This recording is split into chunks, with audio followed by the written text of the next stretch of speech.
가치와 수치라는 제목으로 고난주간 두 번째 날을 말씀 전하겠습니다. 스바냐가 전하는 메시지가 아주 세다고 어제 말씀드렸어요.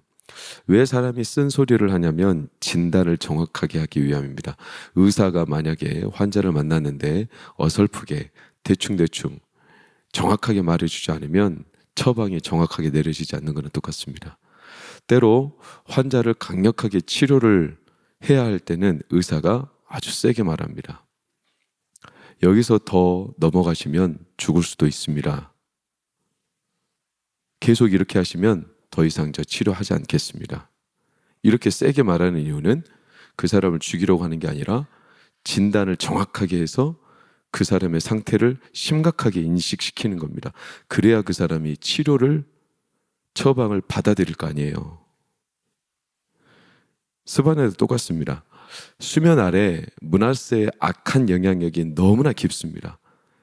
근데 표면적으로 요시야 시대가 열렸기 때문에 잘 되고 있다 이렇게 말하기에는 스바냐의 눈으로 보는 현재 유대인들 안에 숨어져 있는 수많은 므낫세의 영향력들이 아직 다 제거되지도 않았고, 근데 사람들은 이제 다 끝났다 괜찮다 이렇게 하고 있으면 므낫세의 영향력은 금세 요시야 시대를 덮어버릴 겁니다. 진단이 정확해야죠. 사람들은 진단이 정확하지 않으면 자기 상태를 모르죠. 그래서 엉뚱한 것을 추구하죠. 여러분, 이게 변화인지 변질인지 사람들이 분간하지 못할 때가 있습니다. 자기는 변화라고 생각하는데 변질되고 있을 때가 있어요. 저도 조심해야 되죠. 목회자는 말은 많이 하고 항상 앞에 서 있기 때문에 사람들이 잘 말을 안 해주죠. 충고 같은 걸 안 해줘요. 그러니까 자기는 간다고 하는데 이게 진짜 하나님의 뜻인지 자기의 독선인지 모를 때가 있어요. 이게 진짜 복인지 이게 독인지 사람들이 분간이 쉽지 않아요. 그러니까 사람이 자기 상태에 대한 명확한 진단이 없으면 뭘 구해야 될지도 몰라요. 그리고 다른 옷을 입고 살아요. 오늘 놀라운 것은 유대인들이 8절을 보면 이방인의 옷을 입었다네요. 그러면서 자기들이 하나님의 자녀라고 스스로 착각하며 산다네요. 옷은 딴 걸 입고 다른 가치를 추구하면서 다른 옷을 입었는데 자기가 딴 옷을 입은지도 모른다네요. 그리고 그것을 수치스럽게 여기지도 않아요. 창세기 35장 22절 2절 야곱 집안에 예수님 하나님께서 의복을 바꾸어 입으라 말씀하셨네요. 이미 오랜 세월 바단 아람 거기서 살면서 이들의 문화, 이들의 삶의 행태가 근본적인 뿌리부터 다른 옷으로 다 가치를 바꿔 입어버린 거예요. 그러니까 그거부터 바꿔 입어라 말씀하시는 거 아니에요? 출애굽기 2장 19절을 보면 모세가 애굽에서 얼마나 오래 살았던지 딱 광야에서 만난 한 여인이 보자마자 뭐라고 그래요? 애굽 사람이라고 그러잖아요. 모세의 외적인 모든 모양만 봤을 때는 머리 모양, 눈빛, 그의 모든 문양들, 옷 차림새가 다 애굽 사람이었던 거예요. 그럼 왜 하나님은 모세를 광야로 끌어내서 40년간 미디안에서 살게 했을까? 제가 생각할 때는 정확하게 제 판단으로는 모세의 때를 벗겨내시는 겁니다. 옷은 뭐라고 하죠? 날개라고 하죠. 그래서 어떤 옷을 입혀주느냐에 따라서 사람은 행동 거제가 달라집니다. 이스라엘 백성들이 이방인의 옷을 입었죠. 그러니까 어떻게 달라지냐? 9절을 볼까요? 문턱을 뛰어넘어요. 선을 넘었다는 뜻이에요. 함부로 문지방을 넘어가지고 자기들의 영역이 아닌 것들을 함부로 한다는 거예요. 그게 뭐냐면 포악, 거짓. 그래서 누구의 집을 넘나들어요? 주인의 집을 자기 뜻걸로 넘나들며 함부로 했다는 거죠. 여러분, 자기들은 마음, 나름 이것이 자기들의 자유라고 생각했겠지만 잘못된 옷이었죠. 사람들이 입어야 될 옷이 있죠. 그렇죠? 내가 입어야 할 옷이 있어요. 근데 엉뚱한 옷을 입어요. 오늘날 기독교인들이 저를 포함하여 자유를 누리지 못하는 이유는 다른 옷을 입고 살기 때문에 그래요. 그러니까 밸런스가 안 맞는 거예요. 내 정체성과 내가 입고 있는 옷의 밸런스가 안 맞는 거예요. 그러니까 사람이 자유함이 없어요. 왜? 자꾸 그 옷에 자기를 맞춰 살려고 하니까, 물론 그 옷 자체가 나쁘다고 말하는 건 아니에요. 그런데 자기가 누군지를 잊고 살아버리죠. 밸런스가 틀리면 우리는 결국 구속받아요. 그래서 흔들리는 거예요. 여러분, 사람이 자존감이 건강하다는 것은 자기 옷과 자기의 정체성이 일치될 때 그런 거예요. 나는 이런 사람이야. 그럼 입고 있는 옷도 정확하게 그 옷을 입었을 때. 이게 틀리면 자존감이 무너지게 되어 있어요. 공부를 잘한다고 자존감이 높아지는 게 아닙니다. 학생들이. 그렇죠? 공부 잘하는 학생들이요, 자살하는 경우 얼마나 많아요. 왜 자살하죠? 공부를 그렇게 잘하는데. 자기 안의 옷은, 공부는 1등이라는 옷을 입었는데 자기 안의 사람은 한없이 약한 거예요. 그러니까 이 자존감과 자기가 입고 있는 옷이 괴리감이 너무 큰 겁니다.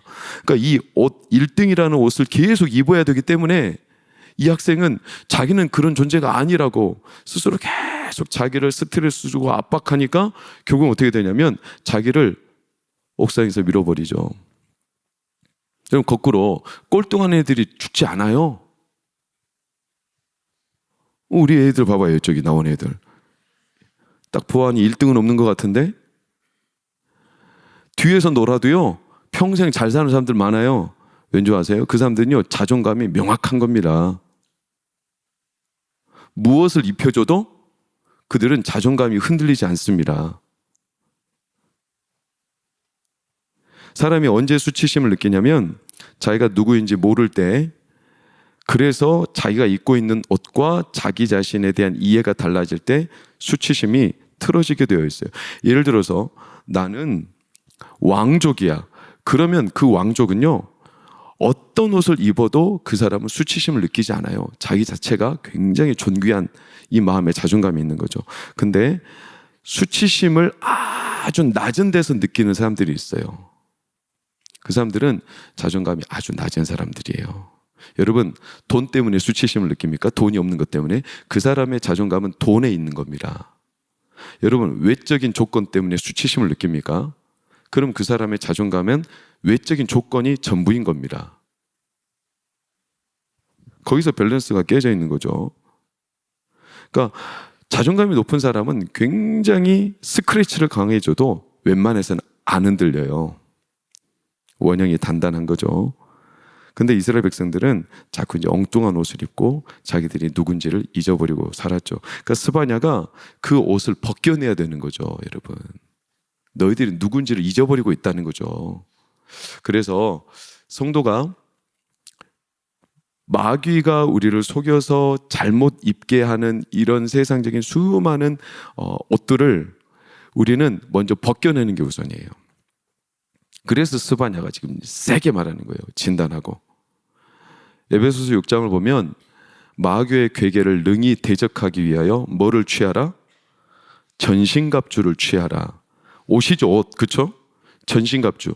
그분의 옷을 취해야 마귀의 속임과 거짓과 폐역과 싸울 수 있다는 거예요. 그러려면 내가 입고 있는 옷을 먼저 벗겨내야 되겠죠. 그리고 그분의 옷을 입어야 되는 거겠죠. 이걸 이제 말하는 겁니다. 그래서 갈라디아서 5장 1절을 보면 이렇게 전하죠. 그리스도께서 우리를 자유롭게 하려고 자유를 주셨는데 다시는 엉뚱한 것을 입고 종의 멍에를 매지 말라. 동일한 맥락으로 스바냐 2장 1절 시작. 수치를 모르는 백성아 모일지어다 모일지어다. 수치를 모른다는 거예요. 지금 너희가 누군지도 모르고 엉뚱한 옷 입고 이게 수치스러운 건지 모르는 백성들, 너희가 지금 누군지 모르냐? 그래가지고 바알을 섬기냐? 그래가지고 1월 성신을 섬기냐? 아니 너희가 지금 누군지도 모르고 그런 것들이 지금 너희가 목맬 때야? 아유 답답해 죽겠네 도대체. 너희는 하나님의 존귀한 백성들인데 왜 자꾸 엉뚱한 옷을 입고 그게 너희인 줄 알고 이렇게 착각하고 살아? 수치를 몰라? 이렇게 이제 스바냐가 좀 세게 말하면 벗겨내는 겁니다. 자, 벗겨내니까 민낯이 드러나죠. 10절에서 13절입니다. 나 여호와가 말하노라 그날의 어문에서는 부르짖는 소리. 그러니까 드러내면, 벗겨내면 사람들이 민낯 막 부르짖는, 이걸 덮어놓고 살았죠. 울음소리, 무너지는 소리, 슬피 울라 끊어졌습니다.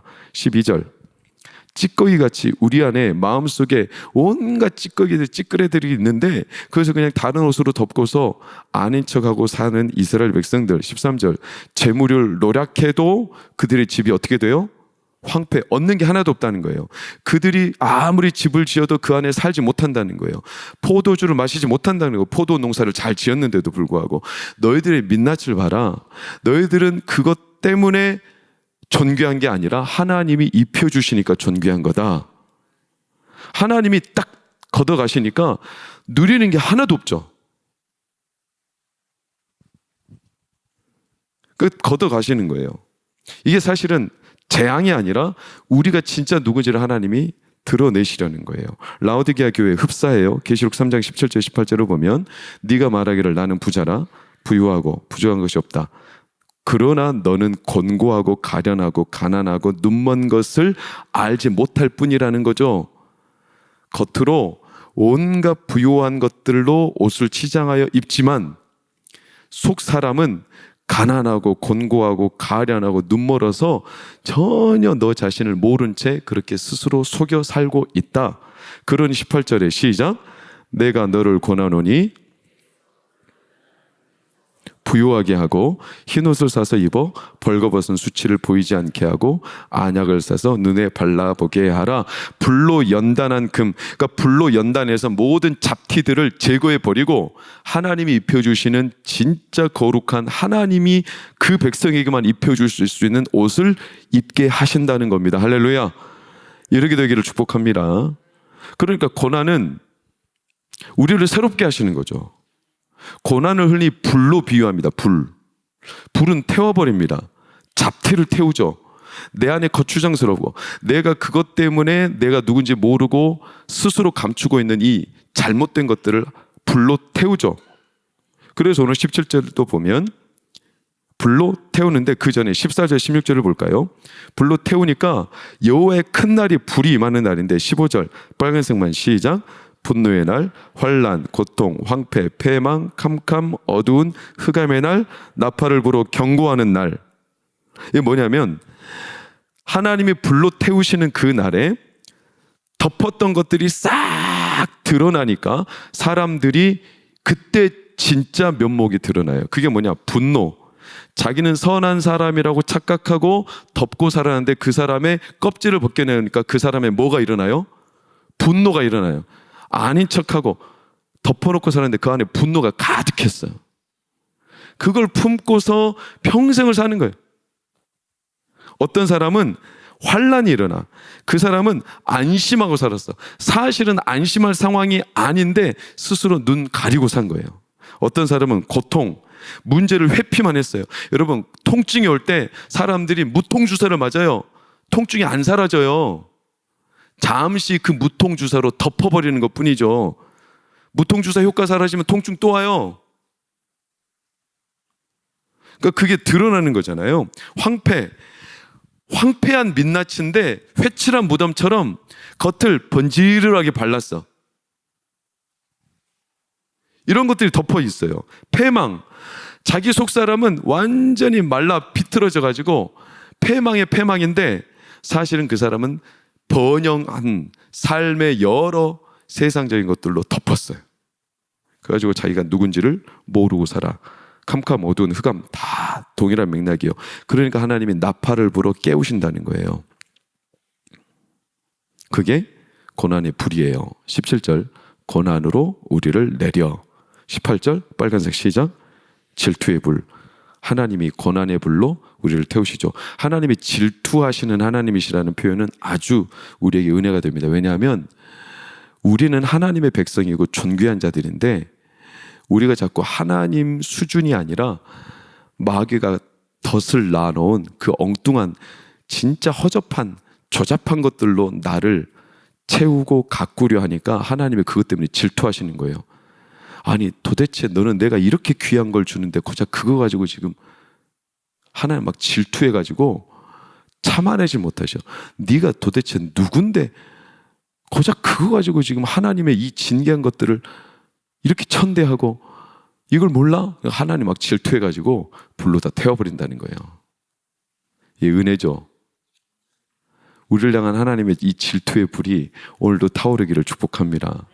그러니까 고난은 힘든 일이지만 우리를 태우죠. 나를 따로 걸치게 하고 있던 것들을 태우죠. 잡티를 태워서 벗겨내죠. 그래서 우리를 자유하게 하죠. 그래서 교회를 세우고 성도를 세우는 겁니다. 예수님도 이 열심의 불이 있었죠. 요한복음 2장 17절을 보면 제자들이 성경 말씀에 주의 전을 사모하는 뭐가? 열심, 불. 예수님 안에 불이 있었어요. 그래서 이 불이 나를 삼키리라 그랬어요. 예수님이 성전을 향한 열심. 교회가 얼마나 귀하고 하나님의 영광이 가득한 곳인데 엉뚱한 사람들이 거기다가 고리대금 하겠다고 성전에다 온갖 잡다한 것들을 갖다 놓고 거기서 하나님의 귀한 것들은 다 천대해버리고 엉뚱한 것들로 성전을 가득 채우고 있으니 예수님이 질투해가지고 도대체 이 귀한 성전을 도대체 뭘로 채우는 거야. 그래서 그 열심의 불이 그 성전을 집어삼켜 불로 화마가 삼켜버리듯 태워버린다고 하셨어요. 그게 오늘날 우리에게 성령의 불로 임하기를 축원합니다.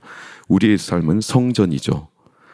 예수님이 거하시는 성전이죠. 성령님이 거하시는 성전이죠. 마찬가지예요. 우리의 성전, 우리의 삶에 엉뚱한 것들이 자꾸 입혀지면 하나님이 질투하세요. 그래가지고 태워버리신다는 거예요. 거하지 못하게 언제까지, 어느 정도까지?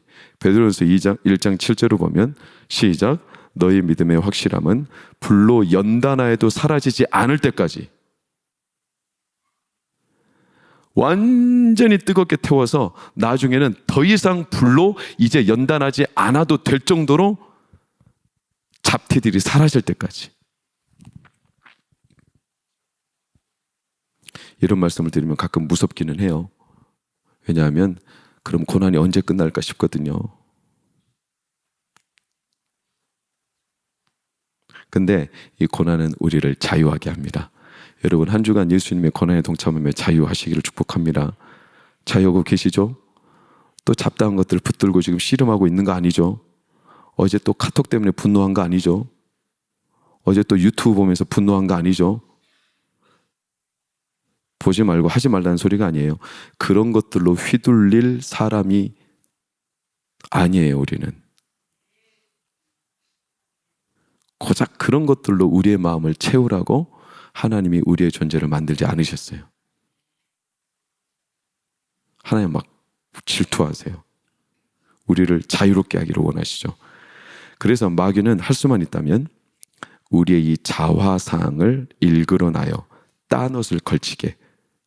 내가 누군지를 일그러 놓으면 사람이 자기가 누군지를 모르니까 엉뚱한 옷을 입게 되겠죠. 그러니까 마귀의 수작은 항상 여기에 있어요. 마귀의 속임이죠. 여러분 자화상이 일그러지면 성도는 무너지게 되어 있어요. 내가 하나님의 백성이고 자녀라는 이 자화상이 온갖 다른 걸로 일그러지면 건강한 사람은 딱 알아요. 자기 옷이 뭔지. 그렇죠? 건강한 사람은 자기가 입어야 될 옷을 알아요. 다윗이 그랬어요. 다윗은요 사울이 갑옷을 입혀줬더니 딱 아니라는 걸 알아요. 그래서 사울의 갑옷을 입지 않아요. 다윗은 자기가 걸쳐야 될 옷은 물맷돌 5개밖에 없어요. 왜? 이게 하나님이 입혀주시는 옷이거든요. 다윗은 자유한 사람이에요. 마귀는 이걸 속이죠. 골통품 가게가 있었죠. 골통품 가게 주인이 한 달 동안 미국에 떠나면서 골통품 가게에다가 이 진귀한 것들을 도둑이 훔쳐갈 수 있기 때문에 어떻게 하면 그 도둑을 피해를 면할까? 그래서 골통품 가게에 진열되어 있는 상품에다가 가격표를 붙여요. 주인이 떠나면서. 근데 100만 원짜리에다가는 10,000원짜리를 붙여놔요. 15,000원짜리에다가는 300만 원 붙여놔요. 가격표를 거꾸로 붙여놔요. 도둑이 들어왔어요. 그래가지고 뭐만 가져갈까요? 비싼 것만 가져가요. 도둑은 진가를 못 알아봐요. 그러니까 다 값싼 것만 겉표면만 보고 마귀는 우리를 그렇게 속여요. 진가가 뭔지를 모르게 만들어요. 그래서 종노릇 시키는 거죠. 우리 이 시대가 그렇게 우리를 속이는 거예요. 내가 누군지 모르게. 수치를 모르는 백성아. 스바냐가 탄식한 겁니다. 어제 예원이가 학교에 가서 과학 시간에 뭘 만들다가 학교에서 전화가 왔네요. 가위질을 하다가 약지 손가락 가위로 잘랐다는 거예요. 그래가지고 기포 상처가 지혈이 안 된대. 그래서 데리고 가서 이제 2번 꼬매고 왔어요. 근데 학교 측하고 연락을 하는데 이런 느낌을 제가 받았어요. 그게 뭐냐면 자꾸 학교 측에서 면피하려는 느낌인 거예요. 책임을 최소화시키려는. 왜 그럴까 싶었더니 학교와 우리 사이에 불신관계인 거예요. 최근 들어 더 그렇죠. 학교들은요 학부모가 와서 따지고 삿대질하고 고발하고 고소할까 봐 학교들은 불안해해요. 그래서 선생님들이 학생들을 어르고 달래야 되는데 이 학생들한테 혹시라도 해코지 당할까 봐 선생님들은 무서움이 있죠. 그러겠죠? 그러면 이런 학생과 교사, 이런 학부모와 교사 관계라면 교육이 되겠어요, 안 되겠어요? 안 되죠. 깊이 못하죠. 왜? 괜히 잘못 손댔다가 해코지 당할 거 아니에요. 그러니까 교사들 개인적인 연락도 안 돼요, 이제는. 아니, 학부모하고 교사가 신뢰관계를 구축해서 교육을 해야 되는데 행정적인 관계예요, 사무적인 관계예요. 그래가지고 무슨 일만 터졌을 때 서로 일하고, 그리고 그것도 대부분 나쁜 고소, 고발. 그러니까 그 선생님의 느낌이, 제 느낌은 그래요. 괜히 자기에게 해코지하고 학교에도 쫓아가서 싸대기 한 대라도 날릴까봐 두려워하는 마음이 느껴지는 거예요. 제가 비참했어요. 언제부터 내가 믿고 보내는 학교가 나와 이런 관계인가? 왜 이렇게 됐는가? 최대한 흠 안 잡히게. 제가 그래서 자녀를 이렇게 치료하고 와서 학교에 전화를 드렸어요. 괜찮습니다. 예원이 치료 잘했으니까 선생님 깜짝 놀라셨을 텐데 놀라지 마세요. 아무렇지도 않답니다. 왜 그럴까요? 최근에 우리 교회에 있는 교사 2명이 저한테 상담을 왔어요. 최근 2달, 3달 전에. 똑같은 고민이었어요. 소명, 정체성이 흔들린다는 거예요. 왜냐? 자기는 진짜 학생들을 제대로 교육해서 하나님의 소명을 가지고 이 학생들을 바르게 키우고 싶은데 엉뚱한 일들로 학부모한테 고발, 고소를 당했다는 거예요. 이게 너무 괴롭다는 거죠. 그래서 자기가 학생들을 어떻게 이제 대해야 될지 모르겠다는 거예요. 그래서 어떻게 하기 시작했냐면 이거죠. 부모들이 원하는 대로 무조건 해준다는 거예요. 애들이 보호받기만을 원하면 무조건 그래 이렇게 해준다는 거예요. 올바름을 가르치지 않아요. 그저 교사가 상처 입을까 봐. 이게 오늘날 우리 교회, 최근에 오늘날 우리 사회, 고등학생이 교사 폭행한 사건 아시죠? 단적인 거예요.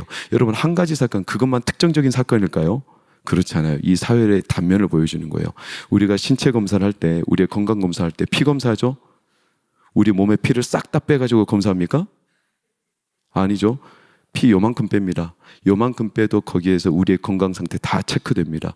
학교에서 일어나는 한두 가지 사건은 지금 우리나라의 현실을 보여주는 상태입니다. 신뢰가 없어요. 왜 그럴까요? 우리가 만든 거죠. 왜? 상처받을까 봐 노심초사하는 거예요. 늘 보호 본능. 근데 너무나 과해. 그래서 우리 자녀들한테 자꾸 딴 걸 입혀. 그래서 자녀들이 귀하다는 걸 그걸로 보여주는 거예요. 너는 상처받으면 안 돼.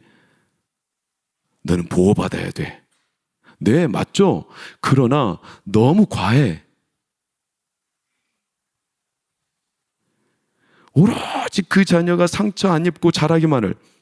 그게 이제 오늘날의 인권이죠. 인권을 강화한다고 하는데 제가 생각할 때는 인권을 강화하면 할수록 인권이 약화되고 있어요. 무슨 의미냐? 그 사람의 인권을 높여주다 보니까 너무나 그 사람만 위하다 보니까 어떻게 되고 있냐면 반대로 그 사람이 조금만 상처받아도 견디질 못하는 거예요. 험한 세상에서 자기만은 보호하기 위해서 살아가야 될 수밖에 없는. 불안, 불신, 서로 고발하고 나 상처 입혔다고 용서하지 못하고. 이게 강해진 거예요? 약해진 거예요? 진짜 강해진 거예요? 제가 볼 때는 너무 약해졌는데요, 사람들이. 그래가지고 자유롭게 살 수 있어요? 어디론가부터 해코지 당할까 봐 불안해서 평생 살아야 할 텐데 이게 자유인가요? 여러분 어때요?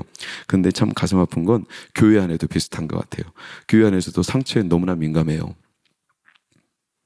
상처받은 사람이 갑이 돼버리는 경우가 있어요. 상처받았다 그러면 아무 말도 하지 못해요.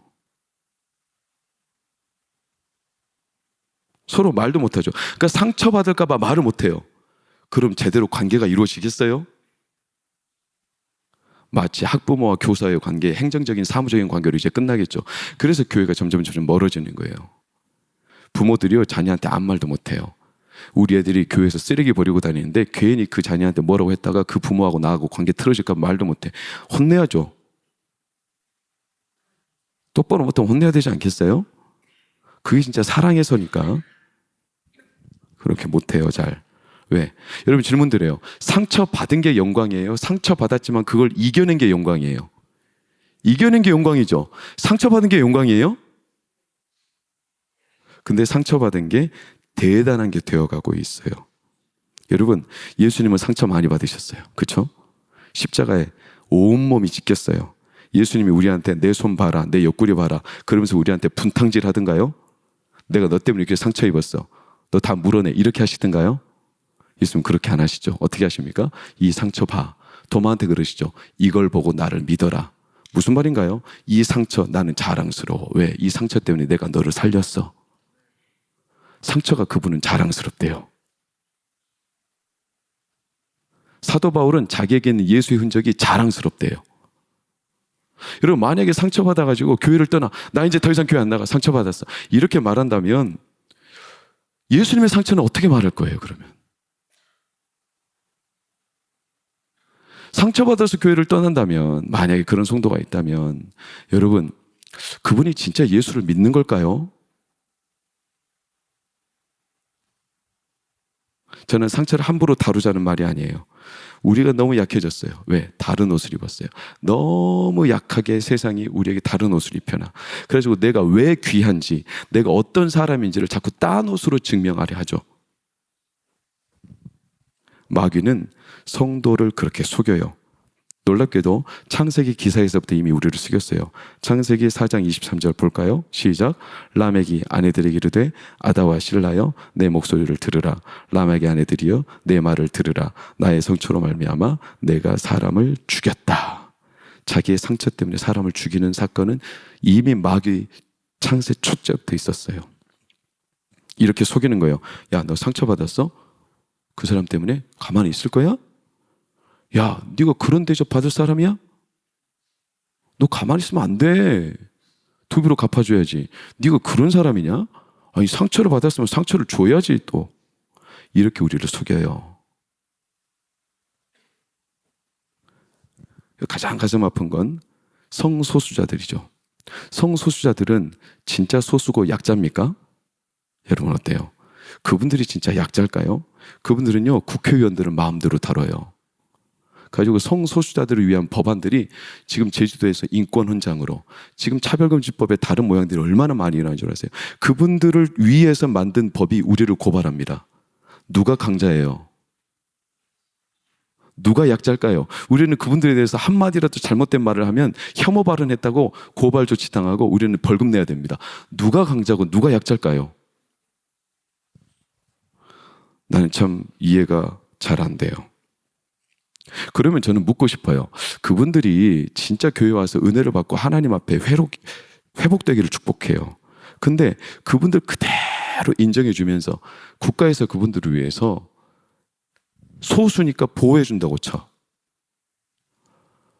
근데 제가 진짜 가슴 아픈 게 6.25 때 우리나라를 위해서 목숨을 바친 6.25 참전 용사들은요, 새방에 살고 있는 거 아세요? 월 30만 원 받으면서.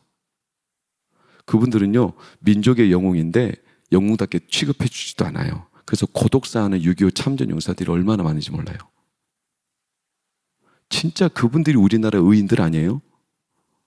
근데 소수라는 이름으로 어떻게든지 그 사람들의 표심을 얻기 위해서 그분들을 위한 법안을 만들어가지고 그분들한테는 한 달에 치료비가 월 800만 원 들어가요. 근데 그분들이 내는 돈은 5%밖에 안 돼요. 그럼 나머지는 다 우리 돈으로 내는 거예요. 세금으로. 그분들이 나라를 살렸나요? 그분들이 국위를 선양했나요? 그분들이 누군가를 위해서 목숨을 걸었나요? 저는 그분들을 혐오하고 폄하하자는 게 아니에요. 왜 진짜 가치를 모르냐 이거예요. 왜 수치스러운 걸 수치스럽다고 느끼지 못하냐는 거죠. 왜? 속이는 거예요, 마귀가. 뭐가 귀한지 모르게. 사랑하는 여러분, 저는 그래서 우리나라가 하나님이 새롭게 해주시지 않으면, 그나마 여기까지 버틴 것도 하나님의 은혜인데, 하나님이 이 나라를 불로 뜨겁게 태워서 모든 잡티들을 제거해 주시기를 간절히 고대합니다. 우리 열심히 살아야죠. 열심히 살아야죠. 그래서 하나님께서 우리를 얼마나 복 주시는, 정말로 하나님을 향해 믿음으로 살아내는 민족이 얼마나 복된가.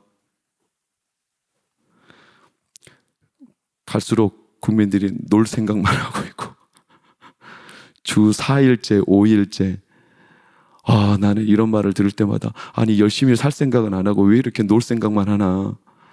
4일째 5일째 하면 기업들은 죽어나는 거 아닌가? 똑같은 월급을 줘야 되는데 나와서 4일 일하는 거예요. 그게 과연 생산성이 높을까? 과연 그게 사람들을 위한 걸까? 참 저는 가슴이 좀 답답할 때가 있어요. 진짜 가치가 뭘까? 사람들이 일하는 게 진짜 가치 아닐까? 김희철 집사님, 똑같이 월급을 주는데 직원들 4일만 나오는 거 진짜 어떻게 생각하세요? 나는 그런 말을 들을 때마다, 이게 진짜 인권을 위한 건가? 우리가 열심히 일할 수 있는 공간과 환경이 있다는 건 너무 복된 거 아닌가? 그게 진짜 가치 있는 거 아닌가? 여러분, 하나님 나라에는 기회 균등은 있어요. 그러나 결과의 균등은 없어요. 뿌린 대로 거두는 거예요. 사모하는 자에게 주시는 거예요. 사모하지도 않는데 주시는 걸 평등이라고 말하지 않아요. 그건 하나님의 법이 아니에요. 그걸 마치 영광스럽게 생각하면 안 돼요. 하나님은 사모하는 자에게 주십니다. 그게 진짜 인간을 존귀하게 대하는 하나님의 방식이에요. 다른 옷을 입히지 않아요. 하나님의 은혜로 입히시는 방법이죠. 레위기 19장 15절을 보면 가난한 자라고 편을 들지 말라고 그랬어요. 두둔하지 말라고 그랬어요. 하나님의 법은 그 가난한 자가 가난하다고 해서 무조건 옳다 말하지 않았어요. 가난해도 진짜 하나님 앞에 의롭게 마음에 용기를 갖고 자기의 가난함을 부끄러워하지 않고 씩씩하게 살고 하나님 나와 함께 하신다는 이 믿음의 담대함을 가지고 살면 하나님이 복 주시는 거죠. 무조건 편드는 게 아니에요. 그래야 사람이 강해지는 거죠. 아니, 비 좀 맞으면 어때요? 좀 넘어지면 어때요? 남에게 좀 수치를 당하면 어때요? 내가 귀한 사람인데. 우리 자녀들이 좀 세상에서 실패하면 어때요? 하나님의 자녀인데. 그 옷으로 저 자녀들을 덮을 수가 없잖아요. 예수님이 오늘 화요일 둘째 날 성전에 들어가서 가룟 유다는 뭔 짓 한 줄 아세요? 예수님을 팔아넘겼어요. 배반했죠. 누가복음 22장 1절에서 6절을 보면 6월절이 가까웠을 때 무슨 방도로 죽일까 유대인들 논의할 때 12 중에 하나인 가룟 유다가 사단의 생각에 휩싸여서 자꾸 착오를 하는 거예요. 뭐가 귀한지 모르는 거예요. 그래가지고 어떻게 했냐? 4절 넘겨줄 방도를 같이 의논하다가 돈을 받고 유다가 허락하고 넘겨줘. 지가 뭔데 허락을 해줘. 그리고 기회를 찾는 거예요. 자기 생각할 때 자기 가치에 예수님이 안 맞는 거죠. 그래서 팔아 넘기는 거예요. 유다는 예수님의 옷을 입은 적이 한 번도 없어요. 예수님의 이 은혜, 이 의로운 옷. 그러니까 뭐가 중요한지 뭐가 가치 있는지 모르고 유다는 그날 오늘이에요. 오늘 유다는 자기의 생명을 팔아 넘겨버렸어요. 하나님이 주신 이 귀한 존귀한 옷을 하나님의 은혜를 입지 못한 사람들은 결국 그렇게 하나님이 주신 기회를 스스로가 차버려요. 예수님을 팔아넘길 기회가 아니라 사랑하는 여러분, 예수님을 만날 기회를 얻으시기를 바랍니다. 이 말씀만 드리고 마치겠습니다. 한 농부가 길을 가다가 길가에 쓰러진 청년을 돌봐줬습니다. 이 청년이 너무 그 지극정성 살펴주는 이 농부한테 고마워서 은혜를 갚겠다는 말을 남기고 떠났어요. 그리고 어느 날 농부가 일을 하고 있는데 왕실로부터 편지가 왔어요. 신하가 전해주는 거예요. 왕실에 초대를 받은 거죠. 웬고했더니 그 자기가 살렸던 청년이 왕자였던 거예요. 그러니까 그 왕이 소원 하나 말해봐라. 그랬더니 농부가 이런 소원을 빌더래요. 매년 한 달씩 왕자가 우리 집에 와서 나랑 함께 머물게 해주세요. 이상한 소원이잖아요. 어떤 보물이나 값진 것들을 구하지 않고 왕자가 그냥 우리 집에 와서 한 달 저랑 교제만 하면 됩니다. 근데 이게 참 지혜롭죠. 왕자가 매년 한 달씩 와요. 근데 올 때마다 이 왕자의 안전을 위해서 군사들을 보내고요. 왕자 먹을 음식을 위해서요. 왕실에 요리사를 보내고요. 왕자가 머물 공간을 위해서요. 침실을 만들고요. 그리고 화장실을 만들고요. 거실을 만들고요. 마당을 만들고요. 안 바뀌는 게 하나도 없어. 왕자를 초대했을 뿐인데 그의 집, 삶 자체가 왕궁으로 바뀌어버리는 거예요. 하나님이 우리 가운데 들어오시면 우리의 삶이 그것만으로도 바뀌어요. 다른 옷을 입힐 필요가 없죠. 그게 예수님 우리에게 주신 고난, 자유케 하시는, 다른 것들을 다 불태우고 나를 자유케 하시는, 이 상처를 봐라, 내가 너를 살렸다. 내가 너를 살렸다. 그러니 여러분, 우리의 상처, 우리 안에 있는 부끄러움 때문에 마음 너무나 쓰지 마십시오. 하나님이 이미 우리를 입히셨습니다. 이 귀한 예수 그리스도의 고난으로 자유하시기를 축복합니다. 찬양하고 기도하겠습니다.